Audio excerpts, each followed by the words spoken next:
lam tuqbalu sholatan arba'ina lailatan.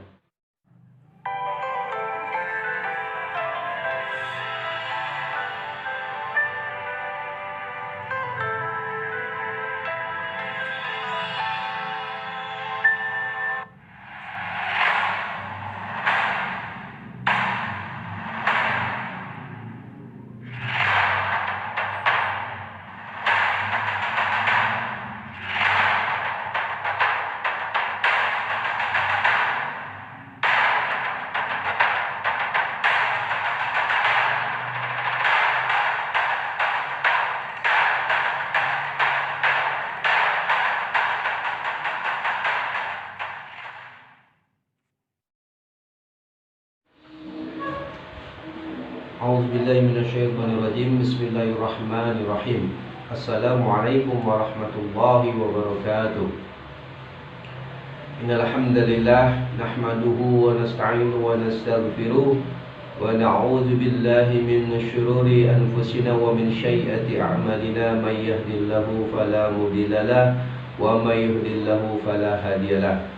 Asyhadu an la ilaha illallah wahdahu la syarikalah wa asyhadu anna Muhammadan abduhu wa rasuluh. Allahumma shalli ala sayyidina Muhammad wa ala alihi wa sahbihi wa man tabi'ahum bi ihsani ila yaumidin, amma ba'du. Teman-temanku sekalian yang dirahmati oleh Allah Subhanahu wa taala, alhamdulillah segala puji bagi Allah Tuhan sekalian alam, dan selawat dan sejahtera semoga tercurah kepada baginda Nabi besar kita Muhammad beserta keluarganya, sahabatnya, dan orang-orang yang terus mengikuti ajarannya dan mengerjakan sunnah-sunnahnya. Semoga kita yang hadir pada kesempatan kali ini termasuk di dalamnya. Amin amin ya Allah ya rabbal alamin. Teman-temanku, untuk saudara-saudaraku yang dirahmati Allah, insya Allah kali ini Ane akan memberikan atau menginformasikan bagaimana caranya menangani jika kita memiliki anak atau keponakan atau saudara yang masih kecil rewel, nangis di tengah malam, bangun tidur di tengah malam, susah makan, badannya kurus kering. Nah, hari ini Ane akan mau kasih bagaimana caranya menurut syariat Islam mengobati orang atau anak yang dalam keadaan sakit seperti itu. Yang pertama, paling pertama nih, kalau kita memiliki anak nangis di tengah malam, rewel, terus susah makannya, susah tidurnya, yang pertama, jangan sekali-sekali dibawa ke dukun, dibawa ke tempat orang yang bisa nerawang. Ingetin tuh. Kenapa nih ngomong gitu? Nabi ngancem nih. Apa kata Nabi? Man ata arofan fasa'alaihim am syai'un lam tuqbalu sholatan arba'ina lailatan.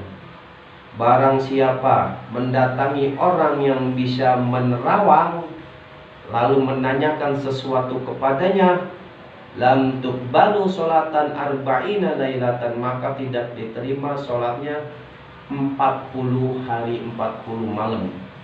Sayang, kita udah tunggang nungging sujud kepada Allah nggak diterima gara-gara kita nanya sama orang yang bisa nerawang. Sayang. Itu ngomong bukan aneh, yang ngomong itu Nabi berdasarkan hadis Muslim. Yang kedua, jangan pula mendatangi dukun. Karena nanyanya aja Nabi udah ngancam 40 hari 40 malam itu nggak diterima sholatnya. Kalau sampai dia itu menjawab pertanyaan kita dan kita meyakini jawabannya itu benar serta melaksanakan jawabannya, kata Nabi gini, man ata kahinan au aroban fasaddaqahu bima yaqul faqad kafara bima unzila ala Muhammad. Barang siapa mendatangi dukun atau orang yang bisa menerawang lalu mempercayai apa yang dikatakannya, faqad kafara bima unzila ala Muhammad, maka ia telah kafir dari apa yang Allah turunkan kepada Muhammad. Allah menurunkan Al-Quran untuk Nabi Muhammad. Kalau kita sampai percaya dengan omongan dukun dan omongan orang yang bisa menerawang, berarti kafir dari Al-Quran. Bahaya. Bahaya, ini bahaya. Ini bukan aneh ngomong, bukan aneh. Yang ngomong Nabi melalui hadis riwayat Al-Hakim. Hati-hati ya. Itu dulu yang pertama yang harus dilakukan. Jangan mendatangi orang yang tadi aneh sebutin. Yang kedua, ambil air wudhu. Air wudhu ayahnya, air wudhu bundanya.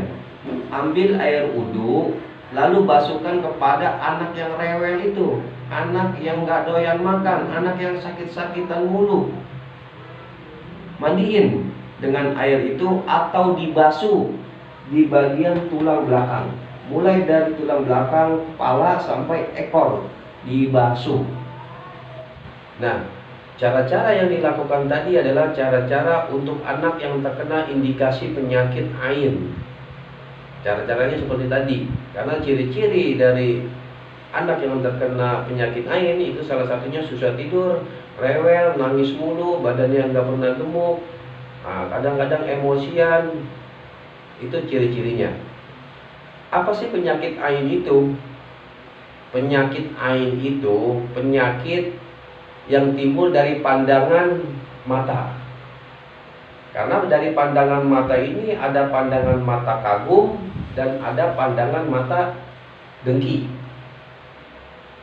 Pandangan mata kagum seharusnya memuji seseorang itu didahulukan dengan menyebut nama Allah. Misalnya Alhamdulillah, Subhanallah, Masya Allah. Kita puji Allahnya dulu, baru kita puji manusia yang akan kita puji. Kecantikannya, kegantengannya, atau akhlaknya, baru kita puji manusianya. Insya Allah itu nggak kena ain.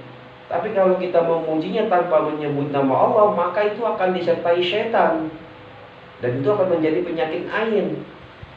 Begitu juga kalau manusia itu memiliki rasa dengki terhadap seseorang, sering mencelaknya, sering berkata-kata buruk pada dirinya, nah itu akan disertai syaitan juga. Kecuali didahulukan dengan menyebut nama Allah, insya Allah aman. Karena penyakit ain itu benar adanya. Kata Nabi, ain itu benar ada. Andaikan ada sesuatu yang bisa mendahului takdir, sesungguhnya ain itu bisa. Hadis riwayat Muslim nomor 2188. Sebab yang paling banyak menyebabkan kematian di dalam umat Nabi adalah penyakit ain. Kata Nabi, sebab yang paling banyak menyebabkan kematian pada umatku setelah takdir Allah adalah ain. Hadis riwayat Al-Bazzar dalam Katsur Atsar nomor 404, dihasankan oleh Al-Albani dalam Sahih Al-Jami nomor 1206. Nah, bahaya nih. Salah satu penanganannya yaitu dengan cara dimandikan dengan bekas air wudhu yang kita pakai wudhu.